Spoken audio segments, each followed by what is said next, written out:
Nous vous proposons d'écouter dans un instant une rencontre avec Mélisse Adhémar à l'occasion de la parution de son premier roman « Béni soit Sixtine » aux éditions Julliard, lors d'une rencontre à la librairie Ombre Blanche, samedi 10 octobre 2020.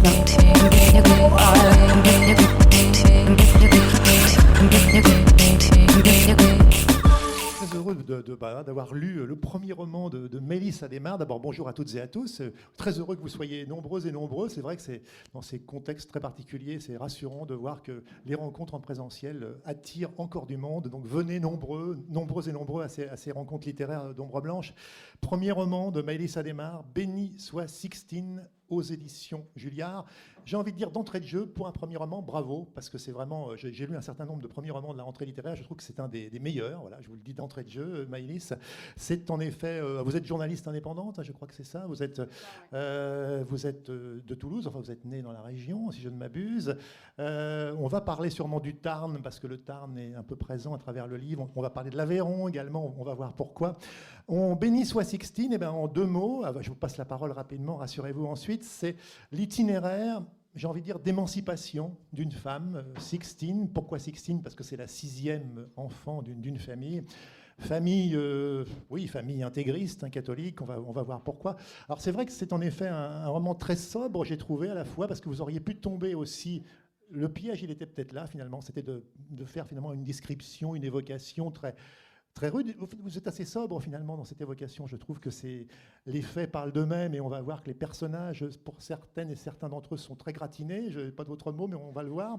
Donc bravo en tout cas. Et c'est un livre construit sur finalement des époques différentes, des va-et-vient, construit un peu sur un retour en arrière, puisqu'au début on commence à Sauveterre de Rouergue, on est en 2014 et après on va remonter dans le temps, on va repartir dans l'ouest de la France, la région de Nantes en 2012.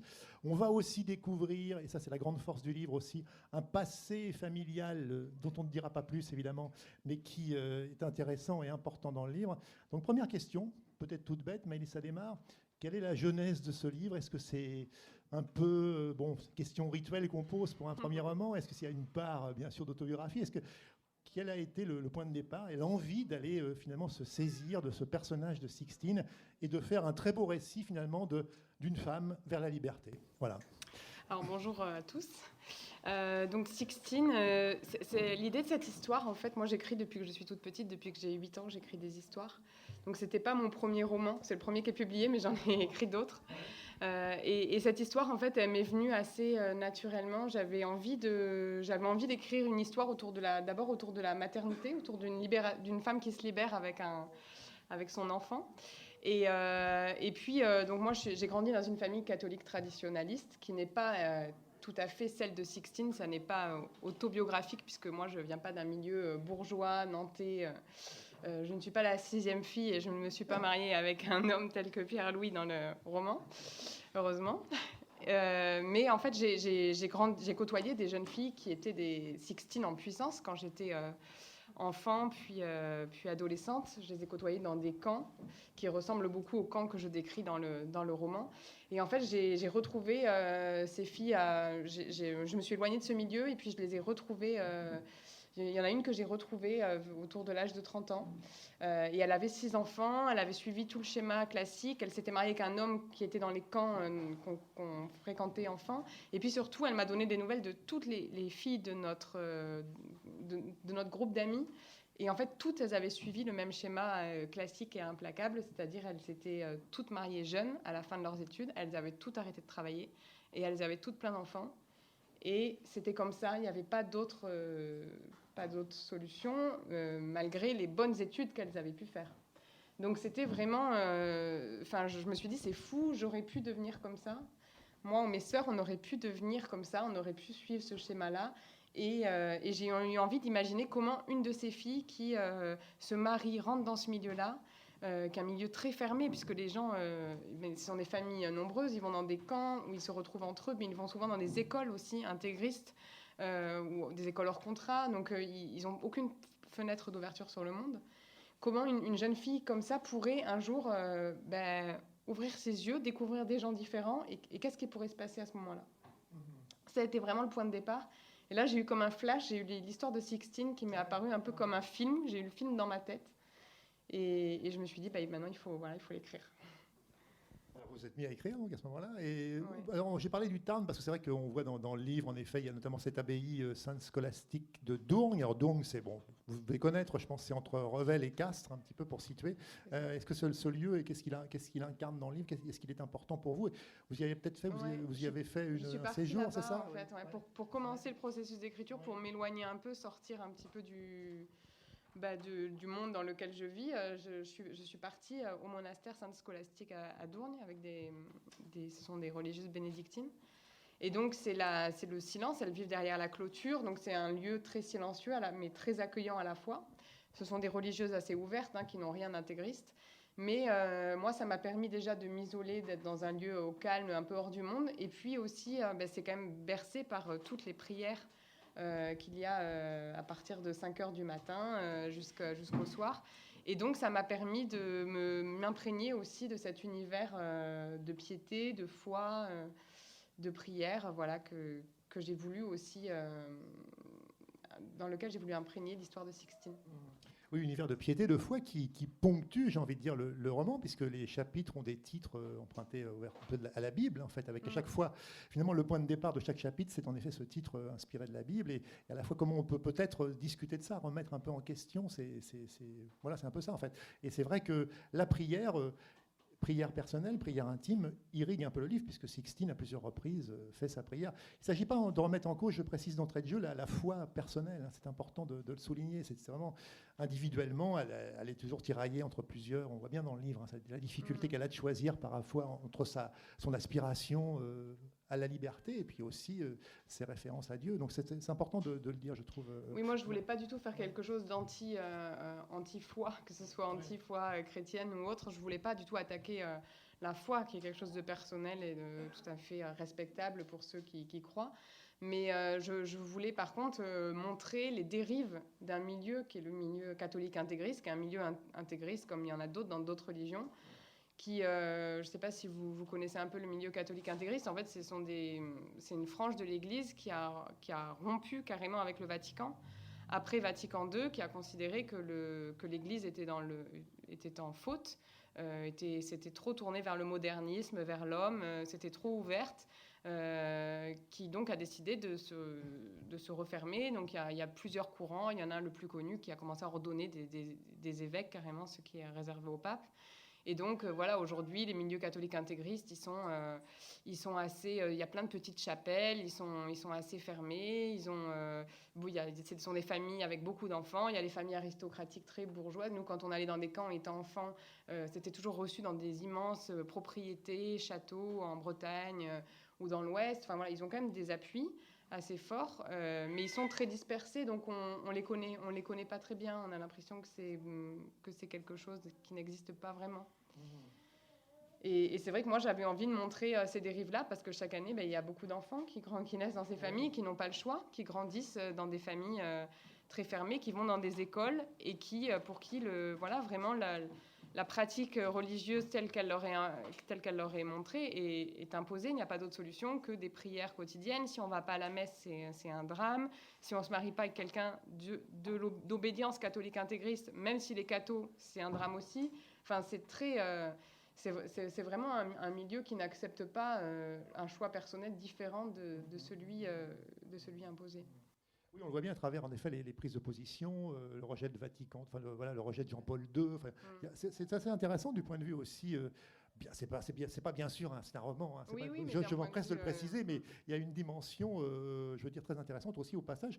Vous ne vous appesantissez pas trop, ça c'est bien, parce que justement, c'est que par petites touches, mais on a un intérêt en tant que lecteur, je trouve aussi documentaire sur ces différents courants que finalement, moi, je ne connaissais absolument pas, pour tout vous dire. Donc j'ai découvert ça aussi, je m'empresse de le préciser. Voilà. Vous souhaitiez cette dimension documentaire, oui. C'était important? Alors en fait, c'est amusant parce qu'au début, moi, j'avais pas forcément l'idée, quand j'ai eu envie de raconter l'histoire au tout départ, l'histoire d'une jeune femme de maternité, j'avais pas forcément l'idée de replonger dans cette histoire qui est assez dans ce passé familial. Et puis en fait, quand j'ai commencé à creuser, à lire des choses, moi-même à relire des choses sur la communauté dans laquelle j'étais enfant, à replonger un peu dans tout ça, je me suis dit c'est incroyable. C'est vraiment un monde à part et qui existe toujours et qui est assez revendicatif parce qu'au moment du mariage pour tous, puis là aujourd'hui il y a encore une manifestation, ils se sont montrés, il n'y avait pas que des intégristes dans la manif pour tous, mais il y en avait, ils ont montré un peu leur point. Et il y a eu d'autres moments, avec Civitas notamment, je ne sais pas si vous vous souvenez, il y a eu des pièces de théâtre qui ont été qualifiées de christianophobes, il y a eu des manifestations devant. Enfin, ce sont quand même des mouvements qui existent, mais qui sont mal connus, dont la littérature s'est rarement emparée. Et je me suis dit, c'est l'occasion d'ancrer là-dedans. Et je ne pensais pas que cette partie allait être aussi importante. Et puis finalement, c'est la moitié du roman en fait qui se passe. Ouais, quasiment. Ouais. Alors, c'est vrai que. Alors, vous avez parlé de l'ouest de la France, vous avez parlé de la Bretagne. C'est vrai qu'en partie, le roman se déroule dans la région de Nantes, sans rien. Après, on se déplace, puisqu'on fait des allers-retours dans le passé également. On aura l'occasion tout à l'heure d'en parler avec Julie Duchossois, qui est comédienne et qui nous lira 2 extraits de Béni soit Sixtine. Il y a. Alors, pour en revenir, donc, pourquoi l'ouest? C'est vraiment là-bas que c'est ancré? Vous souhaitiez vraiment, c'était par rapport aux propos? Ouais, c'est un milieu qui est très présent dans l'ouest et en région parisienne, Versailles, voilà, ils sont un peu partout en France. On l'a vu avec l'histoire de Xavier Dupont de Ligonnès qui s'est réfugié, on pense à un moment, dans une communauté. Enfin, sa mère était d'une communauté intégriste et lui, à un moment, il s'est réfugié dans des communautés intégristes dans le sud-est. Donc, c'est répandu un peu partout, mais dans l'ouest, il y a vraiment une présence très forte. Ces familles sont très nombreuses et du coup, elles peuvent vivre ensemble. Donc, elles peuvent faire en sorte que leurs enfants ne soient pas du tout en relation avec des gens normaux, j'ai envie de dire, avec des gens qui sont différents, qui ne pensent pas pareil. Moi, c'est parce que j'ai vécu, puisque vivant dans le Tarn, les intégristes n'étaient pas très présents, pour ne pas dire pas du tout, et du coup, j'ai été obligée d'être en contact avec le reste du monde. Alors que ce que je trouve intéressant, c'est de montrer le parcours d'une jeune fille qui a eu très très peu d'ouverture, un tout petit peu à un moment quand elle était adolescente dans son lycée, mais finalement très peu, et du coup qui n'a eu aucune occasion de penser différemment, de croire différemment, et même de se poser la question de est-ce que ce mode de pensée est juste, est-ce que sa foi, c'est vraiment, est-ce qu'elle croit vraiment, enfin, est-ce que c'est normal de faire autant de sacrifices pour Dieu, enfin, tout ça, finalement, elle ne se pose pas du tout la question parce que pour elle, il n'y a jamais eu d'autres solutions, d'autres possibilités. Enfin, elle n'a jamais rencontré des gens qui pensaient autrement. Ou alors, les gens qu'elle a vus, c'était de loin et puis on lui disait c'est mal, c'est le péché, c'est grave, c'est des gens très mauvais, quoi. C'est assez manichéen, en fait, comme vision. Oui, c'est un peu le roman aussi de l'enfermement dans un monde totalement à part et dont elle va découvrir qu'il y a d'autres mondes que le sien. Et le roman est irrigué par un questionnement finalement tout le long du livre où elle va se poser la question finalement où suis-je, voilà, est-ce que c'est comme ça, est-ce que c'est la réalité, enfin c'est assez. Mais en même temps, vous n'en rajoutez jamais, quoi, je trouve. C'est toujours très sobre. Enfin, on a l'impression d'une description. Alors ça paraît, quand on ne connaît pas ce milieu-là, totalement, on se dit mais comment ça peut exister, quoi. Enfin, c'est mon ressenti de lecteur. Et en même temps. Bon, vous restez toujours, je trouve, au plus près des réalités. On n'a pas l'impression que vous... Voilà, en fait, ça aurait été facile d'enfoncer. Voilà. Moi, il y a même des choses que je n'ai pas racontées parce que je me suis dit, ça va sembler tellement dingue pour les gens que je peux pas le dire, sinon on va croire que c'est une caricature. J'ai essayé de faire quelque chose d'assez réaliste qui colle, et puis de coller au parcours de Sixtine, c'est-à-dire d'être vraiment sur ses traces, sur ses pas à elle, sans en faire trop, sans exagérer. Et juste de raconter, voilà, qu'est-ce que c'est la vie d'une jeune femme de ce milieu-là et d'une jeune femme qui se marie avec un homme de son monde et puis qui tout à coup tombe enceinte. Et là, elle devrait accepter ça parce que son mari lui a dit on aura 5 ou 6 enfants si Dieu le veut. Donc voilà, elle n'a pas le choix, il faut faire des enfants, c'est sa mission. Et en même temps, c'est là que ça commence à se fendiller parce qu'elle n'aime pas sa grossesse, ça se passe pas bien et elle commence à se poser des questions. Et elle commence à se dire est-ce que finalement est-ce que j'ai vraiment pas le droit de prendre un Doliprane et est-ce que c'est mieux de dire un rosaire, quoi. Il y a des choses qui peuvent nous sembler complètement folles, mais finalement cette épreuve de la grossesse, ça commence à la titillé. Peut-être. Justement, bah voilà, exactement, c'est la transition toute trouvée. Bravo. Donc il y a un chapitre qui s'intitule J'augmenterai la souffrance de tes grossesses. C'est Nantes, octobre 2012. Et c'est donc Julie Duchossois qui va nous lire un passage. Donc, merci Julie.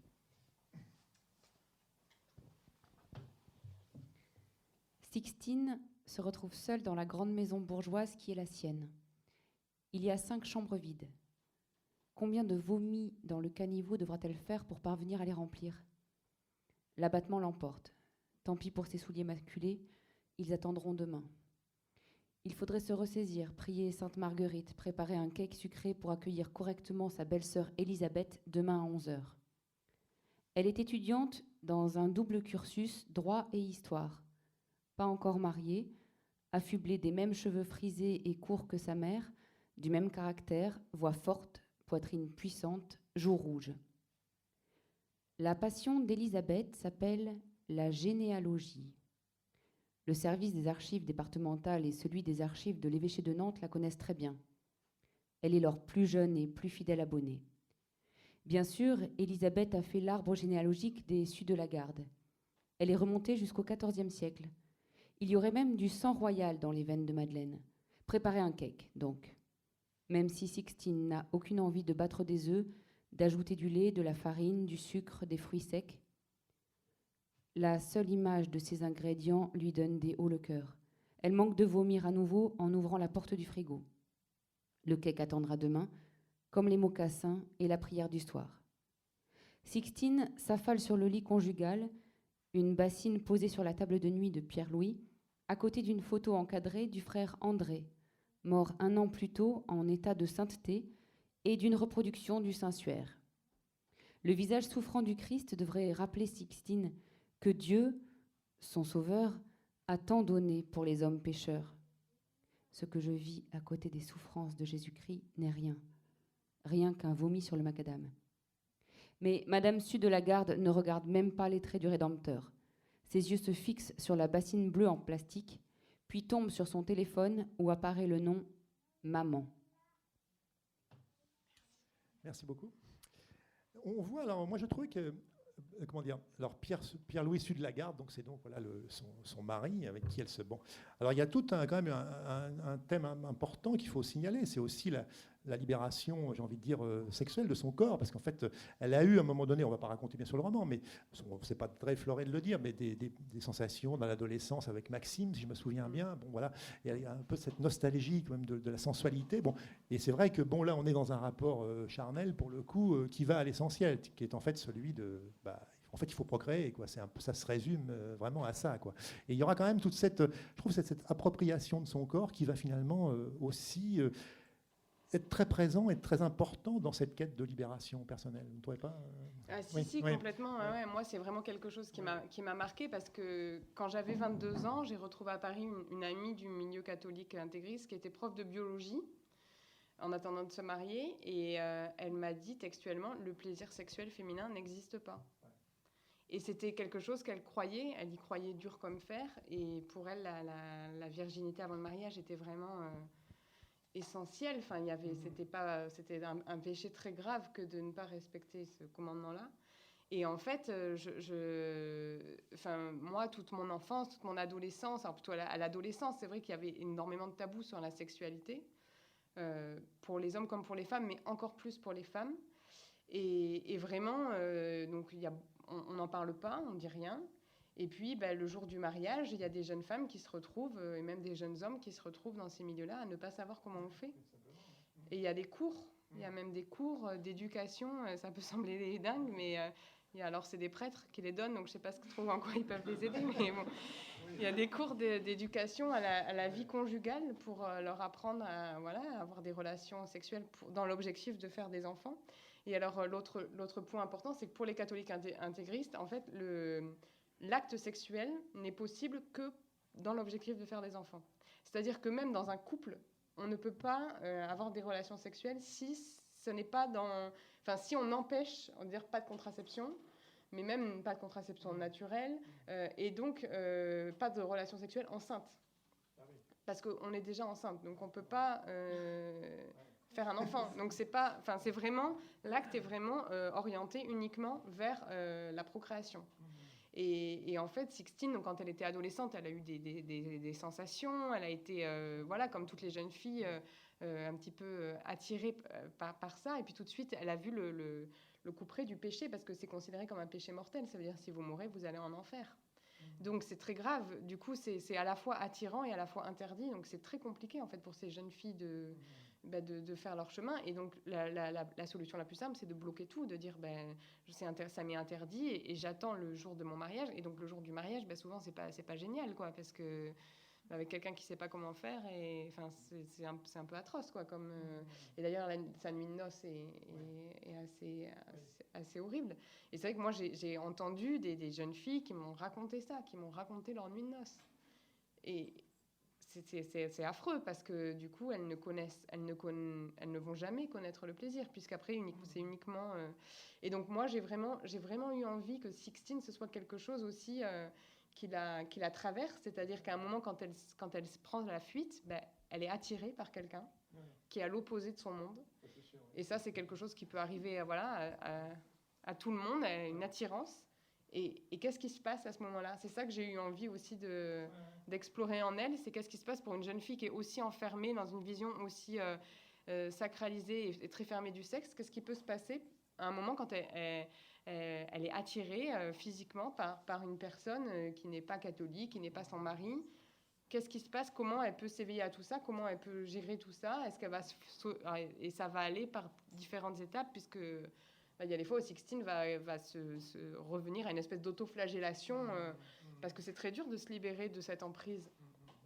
Oui, d'hésitation, de questionnement, de retour en arrière même parfois. On ne peut pas du jour au lendemain. Ah non, mais c'est ça qui est réussi dans le roman. C'est justement que vous n'avez pas fait un truc tout d'un coup, on n'y croirait pas une minute. Mais là, il y a vraiment un questionnement. Alors, j'aime l'importance des femmes aussi, des mères, notamment des belles-mères, parce que sa belle-mère s'appelle Madeleine, je me souviens bien, la maman de... Il y a vraiment une espèce on a l'impression qu'il n'y a que la souffrance qui compte, quoi. C'est vrai que le titre du chapitre, donc le 2, là, c'est j'augmenterai la souffrance de tes grossesses. Bon, mais ça, c'est révélateur. C'est très codifié, c'est une société totalement... Il faut que la longueur de la jupe soit... Enfin bon, bref, on pourrait multiplier les exemples, soit à je ne sais pas combien de centimètres en dessous du genou, sinon ça ne passe pas. Ça, c'est anecdotique, mais bon.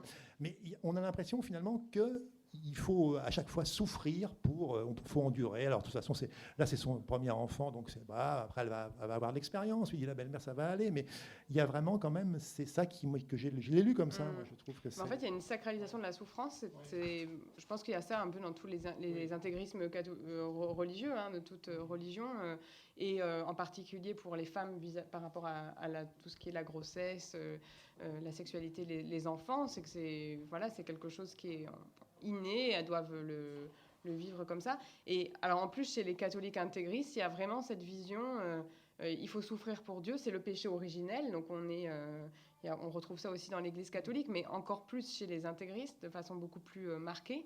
Donc le péché originel, on est tous pécheurs de naissance, donc à cause du péché d'Adam et Ève, donc en fait on doit souffrir pour réparer les fautes des pécheurs. Et moi, ça, c'est des prières que je me souviens avoir entendues petite. Donc, c'est-à-dire, quoi qu'on fasse, c'est mal, nous sommes des pécheurs et nous devons réparer. Donc, nous devons souffrir. C'est quelque chose dont j'ai pris conscience assez tard en me disant, mais c'est fou quand même, ce côté un peu sadomaso, presque, il faut souffrir. Moi, j'ai des souvenirs de pèlerinage à Fatima, au Portugal, où on nous faisait faire un chemin de croix à genoux. Enfant, il fallait s'user les genoux, saigner au sang pour offrir ça pour Dieu. Enfin, ça semble complètement dingue de se dire, de voir ça. Et pourtant, c'est vraiment quelque chose qui est très, très présent dans ces milieux-là, dans cette vision de la foi.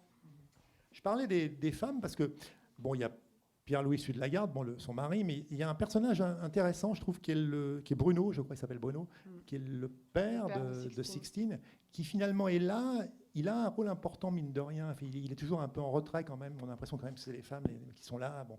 Mais en même temps, peut-être qu'il n'y a que lui qui comprend un peu, j'ai l'impression, sa fille. Enfin, moi, je l'ai vu comme ça, peut-être que je me trompe, mais oui. Il a quand même, de temps en temps, voilà, on sent bien une ouverture vers elle, alors que bon, c'est bloqué de l'autre côté, quoi. Ouais, en fait, j'avais aussi envie de montrer que c'est pas tout...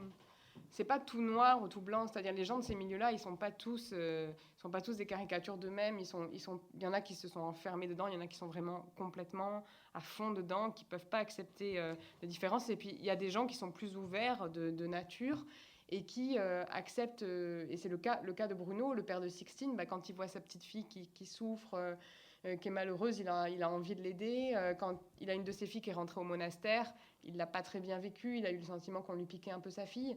Lui, il est un peu plus, il est un petit peu plus ouvert. Tout le monde n'est pas, tous les gens qui sont dans ces milieux intégristes ne sont pas forcément des personnes malfaisantes ou ultra sans aucune ouverture. Il y a aussi quelques personnes, et il y en a qui s'en sortent. Récemment, j'étais à un salon à Dijon, il y a une dame qui est venue me raconter l'histoire d'un de ses neveux qui a quitté très tard, à 50 ans, une communauté intégriste. Comme quoi, il y a toujours de l'espoir. Alors, oui, le choix d'écrire le livre, est-ce qu'il a été évident tout de suite, Maëlys Adhémar, d'écrire à la troisième personne, enfin de dire Sixtine, de dire elle, vous auriez pu choisir de la faire parler à la première personne, mais peut-être ça crée une plus grande distanciation, je ne sais pas, je me suis posé la question. Vous me direz si... Ouais, moi j'avais un peu envie d'être comme une caméra pointée sur elle, c'était plus ce point de vue que j'avais envie d'avoir, même si on voit, enfin il y a ses pensées, il y a aussi ça colle aussi à ce qu'elle pense, mais dans l'écriture, j'étais plus à l'aise avec une écriture qui prend un tout petit peu de distance et qui regarde un petit peu ce monde-là et qui a aussi tout petit peu d'ironie, peut-être, sur ce milieu, pour pas que ce soit trop lourd. Et cette ironie, c'était aussi, je pense, que le regard que moi j'avais étant enfant sur ce monde-là, avec ces mariages à 300 personnes, au grand chapeau, très bourgeois. Ça commence comme ça. Oui, voilà. Et j'avais aussi envie de retrouver un peu le regard que j'avais enfant sur ces mondes-là qui sont quand même assez... C'est tout un théâtre, quoi. C'est tout un spectacle. Le personnage de Pierre-Louis Su de la Garde, il est né comment? Il est inspiré de différents... Enfin bon, c'est un mélange de plusieurs personnages. Vous avez pu... Je ne me suis pas mariée. Non, je sais bien, mais ça aurait pu, je sais pas, parce qu'il est très criant de vérité. Enfin, Oui. bon, sans en dire trop, mais bon, pour lui, il est gravissime quand même, parce qu'il est quand même, il est ancré dans ces trucs, c'est les nouveaux croisés. Enfin, c'est carrément bon. Alors là, il bastonne. Enfin bon, oui, bien sûr. Ouais. Je me suis inspirée à la fois de gens que j'avais connus dans les milieux que moi j'ai côtoyés, et puis aussi de ce que j'ai pu voir en tant que journaliste. Quand j'ai fait des reportages sur les milieux identitaires ou proches de Civitas, avec des mouvements plus catholiques intégristes, mais plus le pendant extrême droite, qui menaient des actions, violentes, avec des coups d'éclat, des coups de force. J'ai fait un petit peu, je me suis inspirée de plusieurs choses pour créer ce personnage, qui est quelqu'un qui a fait des études, des bonnes études. C'est ça qui semble fou aussi, c'est que tous ces gens ont fait des études, ils sont éduqués. En Polytechnique, à l'X. Ou l'élite de la... Voilà. Exactement. Ou alors, il y en a beaucoup qui font Saint-Cyr, qui embrassent des carrières militaires pour l'honneur de la patrie. Et j'ai vraiment eu envie d'essayer de décrire alors il peut paraître horrible, ce Pierre-Louis, mais finalement il est un peu aussi victime de l'éducation qu'il a reçue et malgré ses études, malgré sa situation, lui il a une vision du monde qui est celle les catholiques intégristes, qui sont les seuls finalement à défendre la vraie foi. Pour lui, il y a les catholiques classiques, vaticanistes, qui sont vraiment limite des renégats modernistes qui ont tout lâché. Et puis après, il y a une vision bien sûr assez affreuse de tout ce qui est les migrants, les immigrants, les gens d'autres religions. Les homosexuels, bien sûr. Les homosexuels, ça se passe au moment du mariage pour tous. Oui, c'est ça, c'est important de signaler 2013-2014, c'est un peu la période. Ça, j'avais vraiment envie de l'ancrer aussi dans une période très concrète, parce que c'est vrai qu'il y a des gens qui m'ont dit, mais c'est pas possible, ça n'existe pas des gens comme ça aujourd'hui. Et en fait, j'avais envie de l'ancrer vraiment sur cette période de 2013 du mariage pour tous, où on les a vus dans la rue crier un papa et une maman. Alors, il n'y avait pas que des intégristes, mais on en a vu quand même ces familles-là. Et donc, ça montrait aussi le côté très, très actuel et très criant de ces milieux-là. Et puis oui, cette impossibilité, finalement, au quotidien, on a un peu l'impression, quand on lit votre roman, Maëlys Adhémar, pour Sixtine, on peut jamais se lâcher, quoi. On peut jamais. Je sais pas, il y a une scène que j'aime beaucoup. Elle regarde, je sais plus quelle série. Là, bon, ça lui fait du bien. Là, bon, je sais pas, le truc de l'amour. Enfin, l'amour en hiver. Bon, non, mais ces trucs, on se dit, mais attends, à un moment donné, on a quand même le droit de se détendre, quoi. Ça, c'est pas. C'est toujours un peu ce truc. C'est anecdotique peut-être, mais oui, pas oui, tant non, que mais ça, tout à fait. Mais on n'a pas le droit de se détendre parce que la télévision, il y a un risque de regarder des images impures, c'est-à-dire une scène d'amour à la télé, je vous dis pas, enfin voilà, c'est pas regardable. Toute une image, l'image d'un corps, voilà, par exemple, là, il faudrait que je vous cache tout ça. Enfin, non, mais c'est vrai, c'est le corps, voilà, des relations, enfin. Une histoire d'amour à la télé sur un écran, c'est pas possible. C'est-à-dire souvent, ils ne regardent pas la télé, ils regardent des cassettes avec, enfin des cassettes, pas, je dis ça quand j'étais petite, des DVD avec voilà avec des films qui sont autorisés. Il y en a très peu. Enfin, c'est vraiment tout est très réglementé pour les enfants, mais aussi les gens, les adultes s'auto-réglementent, c'est-à-dire ils s'auto-censurent. Et elle, voilà, à un moment, elle est fatiguée, elle se laisse aller à regarder un téléfilm sur une histoire d'amour, un téléfilm de M6 sur une histoire d'amour magnifique en hiver. Et en fait, non, mais en fait, c'est ça qu'il a. Ce sont des choses où tout de suite, elle doit elle s'en repent. Elle demande pardon, c'est-à-dire que ça nous semble anodin, mais pour elle, c'est grave parce qu'elle a vu une scène d'amour à la télé. Ce qui est très réussi aussi, je trouve, dans votre premier roman, Maïs Adémar, c'est cette construction. Moi, je le dis un peu d'époque à époque. Alors, on est à la fois dans les années 60, on va y venir, parce que justement, on va parler de la grand-mère, là, Erika. Parce il y a des lettres retrouvées, voilà, on peut dire que c'est ça, hein, des lettres qu'elle a retrouvées, la correspondance, en fait, de ça. Et elle va comprendre des choses. C'est un roman très riche, parce qu'il y a une dimension, je trouve aussi, dévoilement de l'univers familial. On ne va pas en dire plus, bien sûr, mais voilà, il y a le passé familial, méconnu, finalement. Et puis, il y a aussi une construction, j'ai trouvé, moi, je trouve, c'est moi lecteur, un peu comme pas un thriller, mais un roman un peu à suspense. Enfin, ouais, on est finalement totalement maintenu. Moi, je l'ai lu quasiment d'une traite, parce que je trouve qu'on est pris par je ne sais pas ce que vous avez pensé, Julie, mais c'est vrai qu'on est totalement pris, quoi. Et donc, est-ce que cette volonté, dès le départ, dès le commencement de l'écriture, est-ce que vous avez eu envie que ça soit comme ça, c'est-à-dire avec cette construction temporelle, jeu sur les avant, arrière, on revient en 2013-2014, et aussi cette dimension finalement de suspense. Voilà. Est-ce que ça a été évident? En fait, moi, le suspense, ça a été déjà pour moi l'écrivain en me disant est-ce qu'elle va s'en sortir ou pas? C'était la question. Au départ, je ne savais pas forcément. Enfin, j'avais lu le film de sa vie comme ça avec le moment où elle s'échappe, mais je ne savais pas si à la fin elle arrivait à se libérer, ou si au contraire, elle rentrait dans le rang, c'est-à-dire elle revenait à Nantes et elle demandait pardon et elle reprenait son rôle de mère, d'épouse qu'elle devait. Enfin voilà. Et du coup, c'est vrai qu'il y avait cette tension que j'avais envie d'installer. Et comme vous dites, les lettres de sa grand-mère, moi j'avais aussi envie, parce que c'est une histoire de libération, mais j'avais aussi envie de comprendre comment on peut s'enfermer dans ces milieux-là. Parce qu'il y a beaucoup de gens dans le milieu catho-intégriste, comme chez tous les intégristes, qui ne viennent pas, qui n'en sont pas issus, qui ne sont pas des enfants d'intégristes, et qui sont tombés dedans parce qu'ils étaient un peu paumés à un moment de leur vie, et ils ont été happés par ces milieux avec des rites flamboyants, des messes en latin incroyables qui durent 2 heures, où on sort les drapeaux, avec des milieux où les gens se cooptent, s'entraident, et du coup, qui peuvent être séduisants pour des gens qui sont en recherche de repères, de spiritualité, de quelque chose. Et donc, j'ai eu envie de raconter aussi une histoire familiale, donc avec l'histoire de Muriel, la mère de Sixtine, de raconter comment elle s'était enfermée, elle, dedans, et comment aussi le mensonge, parce que c'est aussi une histoire de ce qu'on raconte à ses enfants, finalement, Muriel, donc la mère de Sixtine, a menti à ses enfants sur son histoire. Elle s'est inventée une espèce d'histoire familiale qui est acceptable pour le milieu, et elle n'a absolument pas dit la vérité. Et donc, je voulais aussi essayer de voir comment ce mensonge, finalement, pouvait rester, enfin, pouvait créer quelque chose d'assez... il va poser des questions, en fait, à Sixtine. Ce mensonge, elle n'en a pas conscience, mais petit à petit, il va insuffler quelque chose dans son histoire. Et je pense que ça vaut pour plein de mensonges familiaux qui, finalement... qu'on va redécouvrir petit à petit sans forcément s'en rendre compte. Justement, Julie Duchossois, on va vous passer à nouveau la parole pour cette. Là, on est à c'est Saint-Giron, donc c'est bien ça, en juillet 79. Donc, on est à la page 158 de ce premier roman, donc de Maëlys Adhémar, Béni soit Sixtine. Muriel. C'est fini.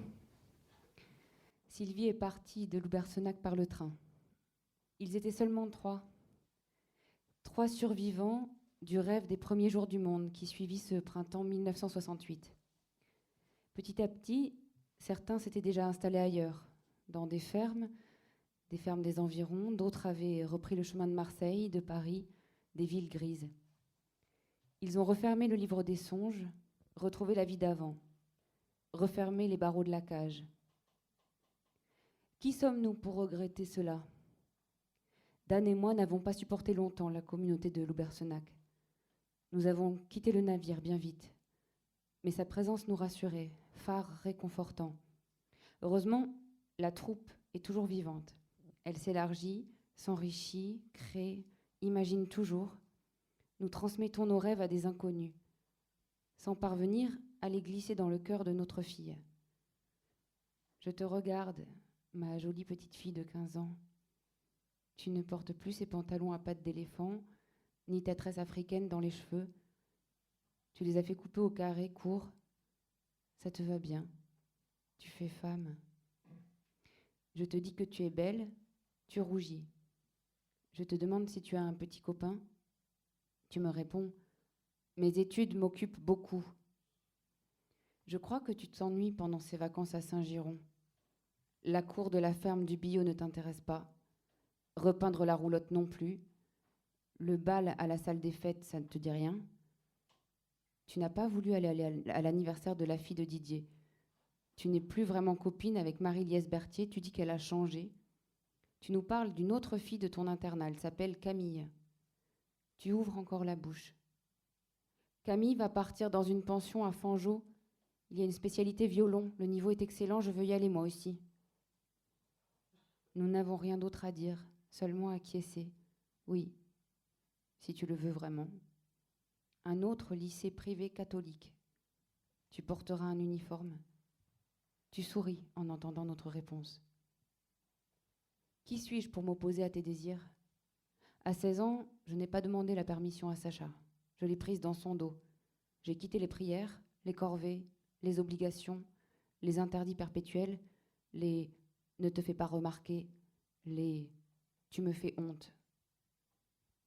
Je n'ai pas attendu son approbation pour partir de la Pampa et filer mener la vie de la reine de la Plata. Je n'ai rien demandé quand j'ai embarqué dans ce bateau pour Marseille. Sacha a-t-elle pleuré ? Est-ce que moi je pleure parce que ma jolie fille me dit qu'elle veut aller dans une pension catholique à Fangeau ? Erika. Merci. Ce personnage de la grand-mère, Erika, justement, il est apparu assez vite ou il a... Oui, dès le Oui, début. ça a été, oui. Ouais. Il y a des lettres aussi retrouvées. Ouais, dès le début, il y a vraiment eu cette, en parallèle de la construction du personnage de Sixtine. Il y a vraiment ce personnage d'Erika, donc qui est sa grand-mère, la mère de sa mère Muriel, qui m'est venue, qui m'est tombée dans le cerveau. Et donc j'ai eu envie d'imaginer, voilà, l'histoire de cette femme très libre. Qui est comédienne, qui s'installe à Saint-Giron avec son amoureux et qui a Daniel, c'est ça ? Et Daniel, voilà, et qui a une petite fille. Et donc elle s'installe au début dans une communauté de babacool à Saint-Giron en Ariège, comme il y en a eu pas mal après mai 68. Et puis finalement, ça leur convient pas, donc ils vont dans une ferme. Mais bon, ils mènent une vie assez très simple, très bohème. Ils ont une troupe qui bouge un peu partout dans la région. Et donc, ils ont leur petite fille, Muriel, qui grandit avec eux. Et puis, elle, le monde de ses parents ne la touche pas trop. Peut-être les liens ne sont pas assez serrés. Enfin, il y a quelque chose de la liberté de sa mère qui perd un peu la petite fille et qui fait qu'elle va être attirée par autre chose, par une famille bourgeoise de sa commune. Et puis petit à petit, elle va embrasser en fait la foi catholique jusqu'à se rapprocher des milieux intégristes et à en faire les siens. Et par la suite, à inventer mythologie familiale qui convient mieux à ce qu'elle est devenue. Finalement, c'est aussi un roman, oui, sur ça, sur comment on se positionne en tant que descendant, en tant qu'enfant, quoi, par rapport aux parents, comment on trouve sa place. Et parfois, on réagit contre aussi. C'est un peu ça, finalement, puisque c'est un peu, Oui, ça peut être ça. Ouais, c'est vrai qu'à la fin du roman, je me suis rendu compte qu'en fait, toutes les femmes de cette famille avaient vécu en réaction à leurs propres parents. Et c'est vrai que j'avais envie de raconter ça aussi, comment quand on a grandi dans une famille qui était dans un milieu assez marqué, comment on peut faire son propre choix et jusqu'où ça peut aller. Et ce choix, finalement, à un moment, Muriel dit à sa fille, Erika dit à sa fille Muriel, je me dois d'accepter tous tes choix. Et je pense que c'est ce qu'on doit à nos enfants, c'est d'accepter tous leurs choix, mais c'est un peu la question jusqu'où on peut les accepter. Puisque là, finalement, Muriel s'enferme, elle, dans l'intégrisme catholique, elle rejette ses parents, et pourtant, ses parents acceptent ça.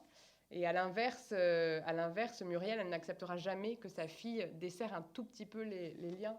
Donc c'est vraiment aussi, j'avais envie de comprendre comment on accepte ou pas ce que deviennent nos enfants à travers ces personnages. Vous disiez, Maëlys Adhémar, que vous ne saviez pas, si finalement, bien sûr, si elle allait fuir ou revenir. Bon. Est-ce que quand même, comme c'est construit un peu comme un suspense, est-ce que quand même vous aviez quand même vous vous êtes laissé surprendre vous-même au fil de l'écriture? Est-ce que des personnages, certains ont pris plus d'importance que d'autres? Est-ce qu'il y a eu comme ça, au fil de l'écriture, finalement, un roman, le roman en train de s'écrire, vous a Alors j'avais une vision assez claire peu échappé, échappé au bon sens du terme. J'avais une vision assez claire quand même au début du parcours et de Erika, de Muriel, de Sixtine. Il y avait juste la fin où je me disais, bon, qu'est-ce qui va se passer?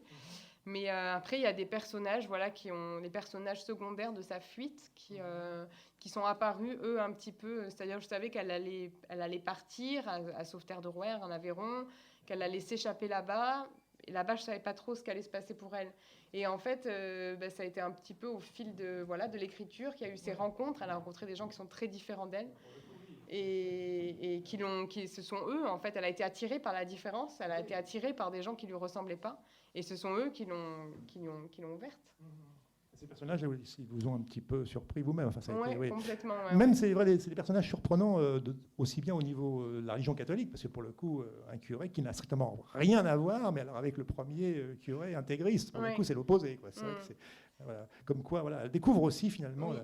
plein de choses, la générosité. Elle découvre une autre vision de la foi aussi. La tolérance aussi.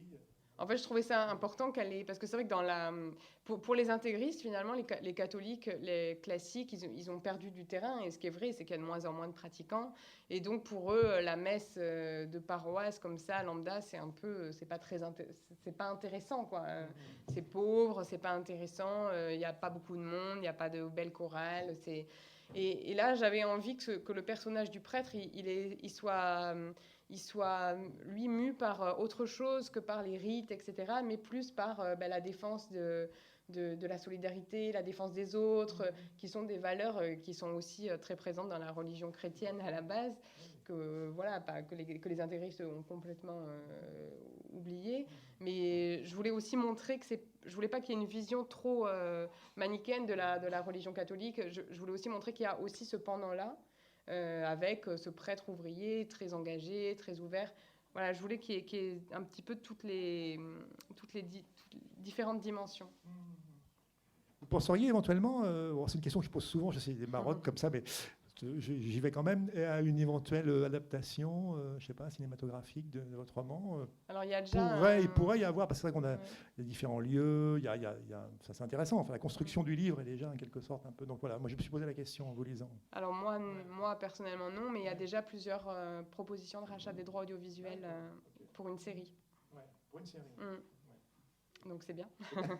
Enfin tant mieux. Les producteurs, eux, en tout cas, ont imaginé une série avec une mini-série avec l'histoire de Sixtine. Donc j'espère qu'elle se fera. Mais en tout cas, il y a déjà plusieurs propositions de rachat des droits. Au début, vous avez dit, vous avez commencé à l'écrire, vous étiez donc à l'abbaye Sainte Scolastique de Dourgne. Après, le roman s'est écrit sur une durée plutôt resserrée. Comment ça s'est... J'ai mis un an. Posé, vous avez repris. J'ai mis un an à l'écrire. Tous les jours, toutes les semaines, j'essayais de m'accorder une demi-journée ou une journée pour écrire.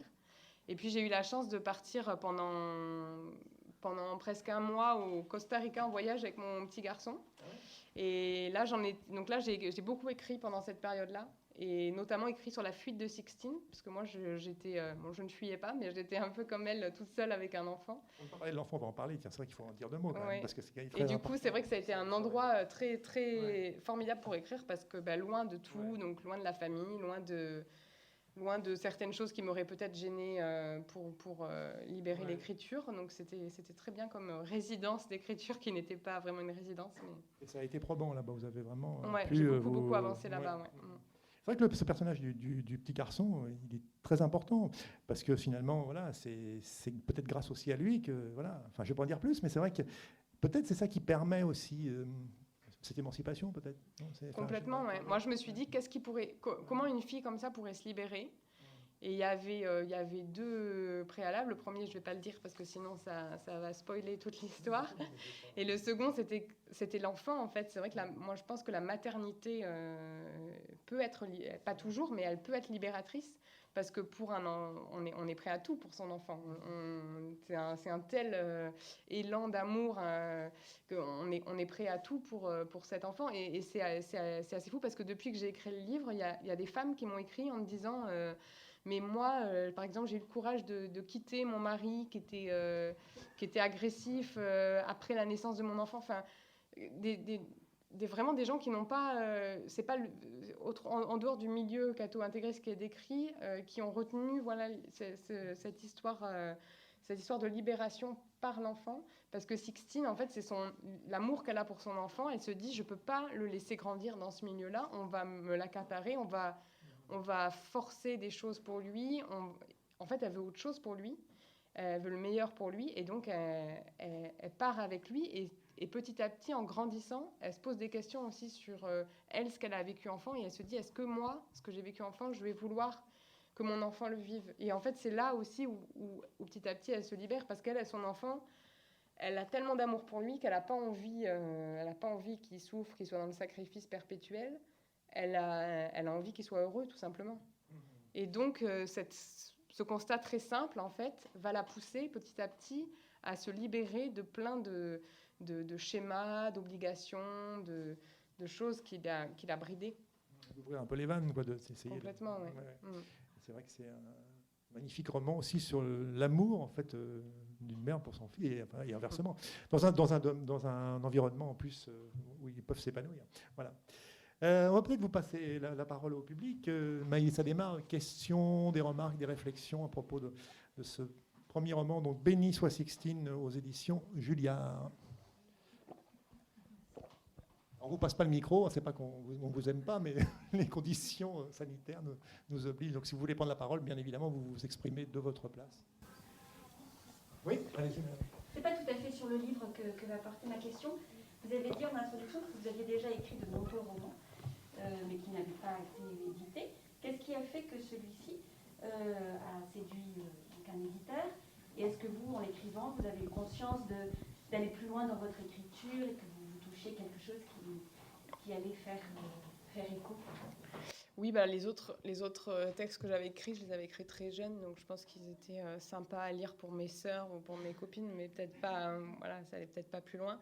Là, c'est vraiment le premier texte que j'ai écrit, envoyé vraiment sérieusement à des éditeurs, et où je me suis donné du temps pour l'écrire, c'est-à-dire je ne l'ai pas écrit comme ça. J'ai consacré du temps à ça, et j'ai réfléchi aussi à la construction. C'est vrai je pense que les autres textes que j'écrivais, j'avais un peu ce côté de petite fille qui se dit je prends ma plume et j'écris sur du papier parce que j'aime bien écrire. Là, j'ai vraiment réfléchi à la construction du roman, et je sais que c'est ça aussi qui a séduit mon éditrice, c'est la construction.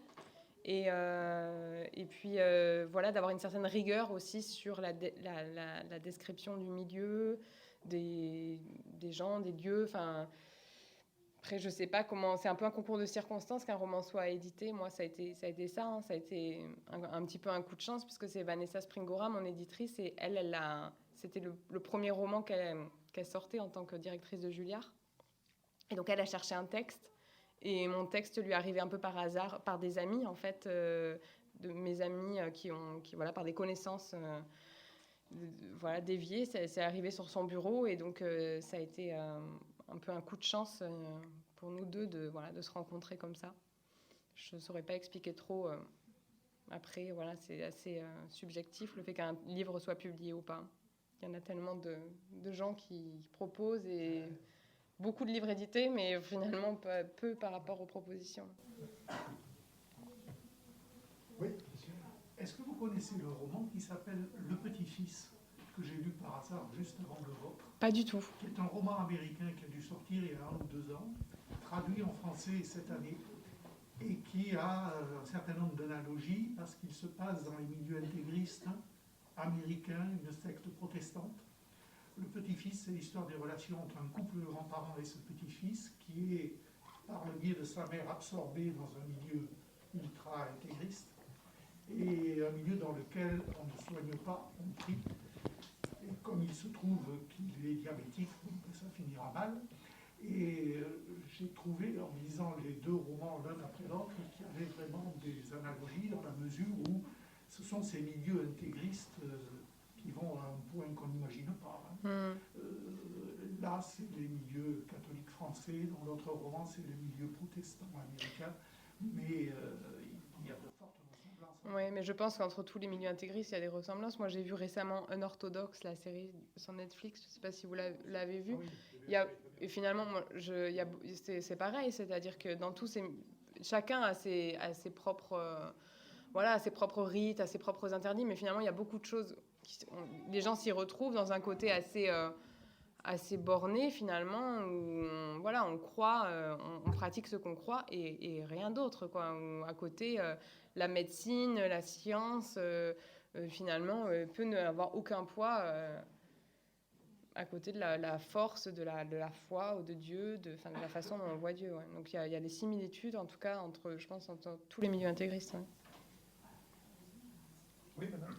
Si je suis là, c'est parce que j'ai lu le résumé de votre livre et votre histoire me parle beaucoup. Je n'en dirai pas plus. Mais par ailleurs, j'ai une petite nièce qui s'appelle Sixtine, qui est née à 6 mois. Enfin, elle était prématurée de 6 mois, donc je vais envoyer cela à sa famille, votre roman. Et c'est une battante, donc. Alors, elle sera peut-être battante comme la vôtre, Christine. Et en plus, ce que je voulais ajouter simplement, c'est que dans ce milieu, vous disiez que ce qui est étonnant, c'est que il y a beaucoup de gens qui sont des intellectuels, des personnes qui ont fait des études Saint-Cyr, etc. Mais j'ai envie d'ajouter, regardez, autour d'Hitler, c'était que des gens comme ça. Non, tout à fait, oui. Que des personnes de haut niveau, ayant fait des hautes études, des ingénieurs, etc. Alors, vous voyez, les études, ça ne mène pas qu'à... Non, mais c'est vrai que c'est juste ça peut sembler étonnant de se dire... Moi, ça m'a toujours... j'ai toujours un peu halluciné quand même en voyant des cousines, des amis que je connaissais qui ont fait des études de pharmacie, des études de droit, qui sont allées loin. Et puis, elles se marient et bam, c'est terminé. C'est-à-dire, elles ne se posent même pas la question de se dire est-ce que je continue un peu à travailler à mi-temps ou pas, ou est-ce que j'ai envie de travailler, est-ce que j'ai envie d'arrêter. C'est même pas une question d'envie ou de pas envie. C'est j'arrête parce que je sens que ma vie est terminée, ma vie professionnelle est terminée, maintenant je dois faire des enfants. Et travailler, c'est vu comme une honte. Ça veut dire le mari n'est pas capable de subvenir aux besoins de sa famille. Donc oui, les études, vous avez raison, les études, c'est pas tout, mais quand même, moi, c'est quelque chose, à chaque fois, qui m'interpelle. Je me dis, c'est dingue, quand même. Après, dans leurs études, ils ont dû côtoyer d'autres gens, et puis ils ont... moi, je trouve que les études, c'est quand même, ça peut être quand même des choses qui ouvrent. Moi, je sais que j'ai eu une première rébellion par le biais de la boîte de nuit, et j'ai eu l'envie d'aller faire la fête, et ma seconde rébellion, ça a été intellectuelle, par des lectures, par des livres,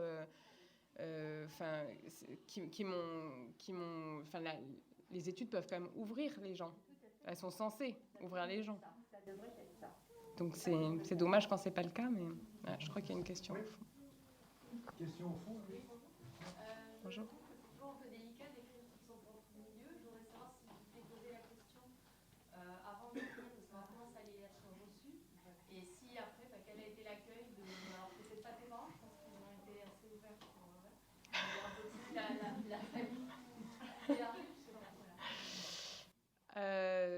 Oui, c'est délicat. C'est-à-dire, moi, quand j'ai écrit, je me suis pas posé la question parce que j'ai eu l'histoire dans ma tête. Je me suis dit, je l'écris, j'ai envie de faire ça. C'est même c'est en fait quand j'ai appris qu'il allait être publié où je me suis dit aïe aïe aïe. Voilà, parce que je pensais pas qu'il allait être publié et là je me suis dit oula, ça va être un peu compliqué. Donc j'ai eu beaucoup de mal à le dire déjà à mes parents. Ils ont pas trop aimé le livre, mais bon, c'est pas grave. Et après ma famille plus éloignée qui est dans ce milieu-là, en fait, je leur ai pas dit. Je les vois plus et puis je leur ai pas dit, donc s'ils tombent dessus, mais bon, je vais plus au mariage, donc tant pis. Enfin, de toute façon, je me dis tant pis. Et puis après, peut-être que mes amis d'autrefois vont tomber dessus et vont le lire. Et mon espoir, ça aurait été que peut-être elles le lisent et qu'elles se disent ah oui, quand même, nous aussi, il y a des choses dont on a souffert. C'est vrai que il y a peut-être d'autres façons de croire. Mais je pense pas, je pense que c'était un peu utopique. Parce que depuis, j'ai eu des messages un petit peu, quelques messages agressifs de filles que je connaissais de cette époque-là. Donc je pense qu'elles se sentent attaquées, en fait, tout simplement. Elles ont l'impression que c'est une attaque, alors que moi, je ne veux pas du tout les attaquer. Je voulais donner la parole à l'une d'entre elles, je ne voulais pas les attaquer. Mais elles se sentent attaquées parce que c'est toute leur éducation, c'est tout ce qu'elles croient, c'est tout ce à quoi elles ont... C'est tout ce qu'elles ont finalement accepté de laisser de côté, tout ce à quoi elles ont renoncé. Là, on leur met un peu, on déballe devant elles, donc c'est compliqué, ouais. Voilà, écoutez, premier roman de Maëlys Adhémar, Béni soit Sixtine. Bravo encore Maëlys, donc chez Julliard. Merci de votre attention et Maëlys est là pour dédicacer son livre. Merci beaucoup. Merci Julie. Merci beaucoup. Et merci à Julie Duchossois pour ces deux très bonnes lectures. Merci et on passe à la dédicace. Donc ici même, on va s'installer. Voilà, merci Maëlys. Merci beaucoup à vous.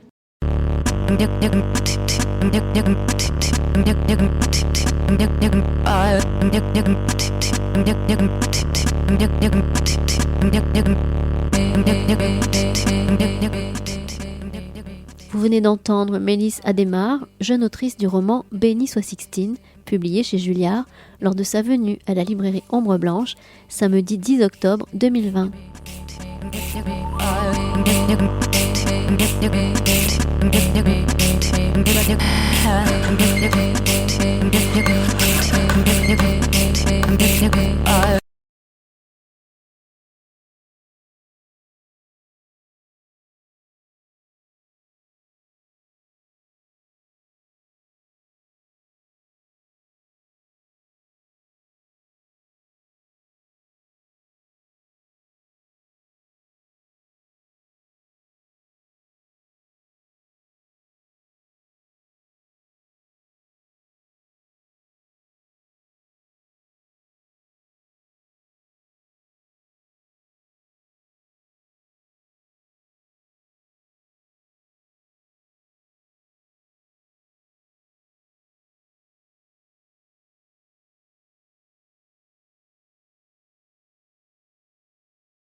Au